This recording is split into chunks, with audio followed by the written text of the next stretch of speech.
All right, welcome, gentlemen. Now, let me introduce my. Obviously, we all know my co-host, Coach DePasco, but I got a great guest here today, and my title on it is incorrect.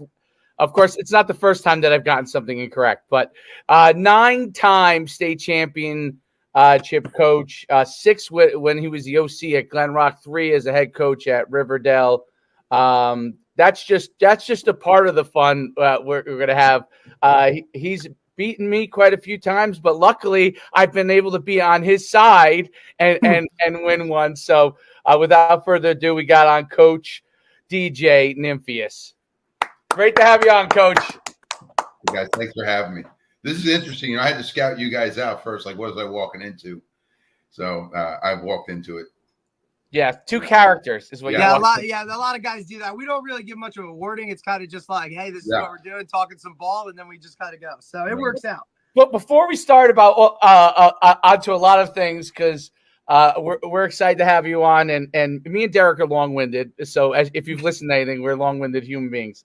But one of the things, Derek, that when I coached with DJ, especially the second time, the first time I coached with him, he was getting it together, and I remember we sometimes we had guys catching the ball with their head instead of their hands. But we won amazingly. We won quite a few games that year. We won 4 or 5 games that year, and but when I came back with him the second time, and we won the state championship.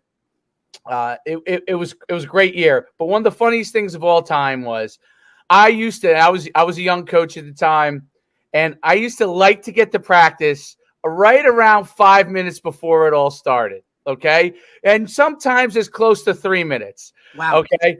And DJ would stand there with the kids would get down there at 5 minutes too. That's when he wanted them down there. He would stand there and he would see my truck at the time pull up. And as soon as he see my truck pull up, he blew. It didn't matter if I was there 8 minutes early, 10 minutes early, or 1 minute early. Time to go. As soon as that truck pulled up, and he just liked to see me running down that long-winded road all the way to get to practice. Come on, man! If you're not 10 minutes early, you're late. What are you doing? Well, I got a guy that we have on our staff now. He's a great guy, but he comes from another district. And when we get to like daylight savings, we practice on what is now the field hockey field. They move to that grass portion. And this guy gets to practice kind of late. And I had a kid on our squad, Ryan Gillies, the younger of the Gillies brothers. And he would just watch and wait for this guy to get there. And he knew it drove me crazy because we'd already be full blown in practice. And then he would just quietly nudge me and say, he's here.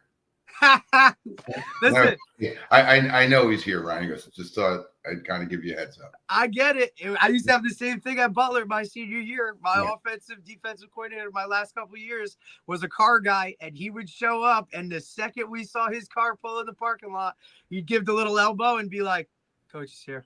And it would just, here we go. He would start before he even hit the track. It would be, what are we doing? Okay, here we go. So I think every staff's got one, Coach. Yeah. Oh yeah. And well, I'm glad that you've changed, by the way. Me or him? Me, you mean? No, I'm saying you, my friend, because believe me, I now, you know what I mean? I'm that guy. I mean, look, it's still close to 8 minutes, 10 minutes sometimes, but, he's got the excuse of he has his son with him now, right? So I give him that a little bit, but he definitely has improved on that, Coach. So after coaching with as an assistant with DJ and then coaching with Brian Dunn, they worked that almost that whole entire thing out of me. They worked it out of me very, very efficiently. Because when I was at Saddlebrook as an assistant, and I mean I could do stories about Saddlebrook, and me and DJ used to laugh. His favorite thing used to be like tell me Saddlebrook stories, because these stories when I was an assistant my first 2 years, I mean I have more stories from those 2 years than of anything else. But when we were at Saddlebrook, coaches came and gone whatever they wanted.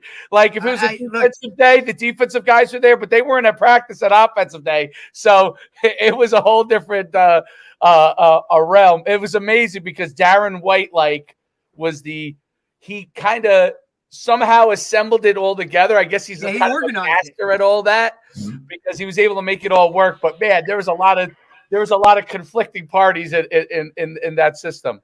Well, if you ever wanted a good interview, you should interview Mark Hannon, who played for us at Glen Rock.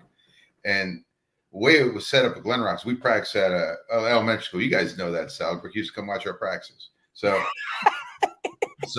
we would practice down there, and Jeff Fresh, who was a really good defense coordinator, was coming from another district. And of course, Al was involved in everything, Coach Diet. So Coach Diet would be, I guess it'd be like a Tuesday. He'd be doing all the install on defense. And we'd come down, we get offense in right away as much as we could. You know, it might be a heavier defense day. We just ride our bicycles down there and go get offense in as much as we could. And then Al would get there because he'd get there late, and he would start practice on defense. And we'd go for about 45 minutes. And then Coach Kresh would come out of his car, and Hannon would just say, "Oh, no." And they would meet at the middle of the field. And the first thing you would hear was Jeff say to Al, "That's not what we agreed we were going to do." Yeah. And it would start all over again. We'd be there. It was like Rip Van Winkle. I'd be sleeping under a tree because I had to run the scout offense. So if if Coach Diet and Coach Kresh said we weren't done, we're not done. The car lights would come on. It was a disaster. But 4-hour practices, I don't miss that.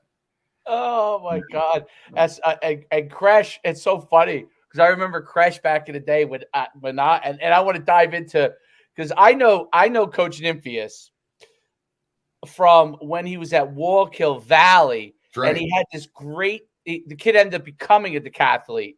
But the first time you were already coaching football, I'm sure. But yes. First time I met him was he'd be like sprinting back across the field. He had this great he was a half mile. He did everything, that kid, like long jump, everything.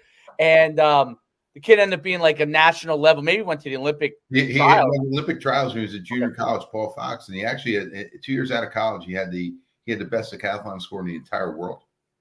It's amazing. Yeah. This guy was an unbelievable. What year was that? 89, he graduated. In fact, if you ever run into Dave, I don't usually ask years because I don't want to date anybody. But if you ever run into Dave Frazier, the AD at Rutherford, apparently is now the most important guy in northern New Jersey. All right. Ask Dave. Is that a Darren Cooper thing? No, I'm just going to continue. Anyway, I got it. So anyway, Dave actually lost in a long jump to Fox in the sectionals at New Milford. Remember that, Dave, when we couldn't wear spikes? Yep. But I never let him live that down. Then Dave goes on to triple jump like 53 feet at Manhattan. I remember that. He was a great athlete. Yeah. We lost to him by 3 in that sectional meet. It was his senior year. Yeah. Oh, really? Okay. Wow. I mean, the amazing part is that Wallkill Valley had a chance to win that sectional meet. That's how good because Wallkill Valley, well, maybe at that time, how long? I mean, it was probably a bigger school than it was now. No, we were small. We were group 2. We were group 2, bigger than they are now. Yeah. But we were immensely talented. I mean, we really were, because I certainly didn't know what I was doing. And I had Paul, and I had a kid, Greg O'Neill, who would go on to be the national champion in Division III hurdles. He went to my alma mater, Moravian. We had Brian Bonzer at one point, who was like 5'7", high jumped like 6'9", 6'10". Yes, I remember that. He was a freak show of his own. And we had, we kind of think we finished second in the section twice when I was there. That's phenomenal. 7 years I was there, and we won the girls my last year without winning an event. Amazing. Really? Yeah, we had lost by half a point to a girl from Garfield. Good. I can't remember her name, and I should look it up. Is that the sprinter they had there? Yeah, she was not Najee. No, it began with an N, though. It did, but she was awfully good. Yeah. Right around when you were in high school, because we lost it in 91 and we won it in 92. So yeah, we had plenty of good kids up there. They were wonderful. And Dave, you know your track. We had 7 kids in 7 years long jump over 21 feet, and 7 kids in 7 years, and we're all the same kids, high jump over 6'2". Mark McGavro being one of them, a friend of yours. Something in the water up there. McGavro, special teams guy. Yes. So. It's amazing. Well, it's funny that the athletic director up there now, Daryl Jones, is my former head coach's son, Bob Jones. And I coached